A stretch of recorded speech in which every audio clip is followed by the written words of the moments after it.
د اوسنی وخت نجونې په څو کلنۍ کې بلوغ ته رسیږي یا بالغه کېږي. سلام ګران لیدونکو، هیله ده چې روغ جوړ او د صحت جامې وکتل وي. زه یو ځل بیا ستاسو په خدمت کې د یو نوي ویډیو سره دریم. هیله ده چې د پام وړ به وګرځېږي. تر هر څه دمخه باید یادونه وکړم، که زموږ چینل مو نه وي سبسکرایب کړی نو زموږ چینل سبسکرایب کړئ او په خوا کې ورسره د غوړي نشان ووهئ. مننه. د اوسني وخت نجونې په څو کلنۍ کې بلوغ ته رسیږي یا پیل کېږي یا لویږي. د ویډیو تر پایه سره اوسئ ترڅو په دې مطلب ښه ځان پوه کړئ. هغه نارینه یا هغه اولاد چې په دې نه پوهېږي چې زه بلوغ ته رسېدلی یم که نه، نو کولی شي د دې ویډیو تر پایه راسره اوسئ. په ښځو کې دا یو نوی ژوند پیل دی او په دې وخت کې چې هغه نور بلوغ ته رسیږي هر څه بدلون کوي.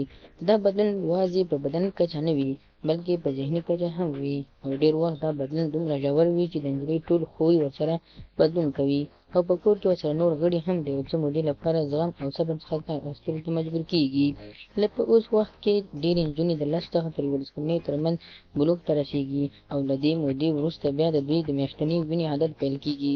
له همدې کبله په دې وخت کې باید دوی سره ډېر احتیاط څخه کار واخیستل شي، که نه نو بیا به ورسره مجبوره وي ټوله کورنۍ په جنجال کې وي، او دا هم نجلۍ په نورو کارونو سره بیا په تشویش کې کېږي.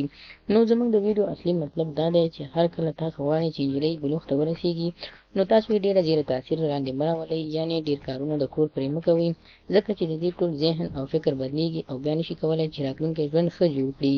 نو خدای دې وکړي ملګرو چې زموږ د ویډیو څخه غلط مطلب وانخلئ. زموږ ویډیو لایک کړئ، شیر کړئ او زموږ چینل هم سبسکرایب کړئ. مننه.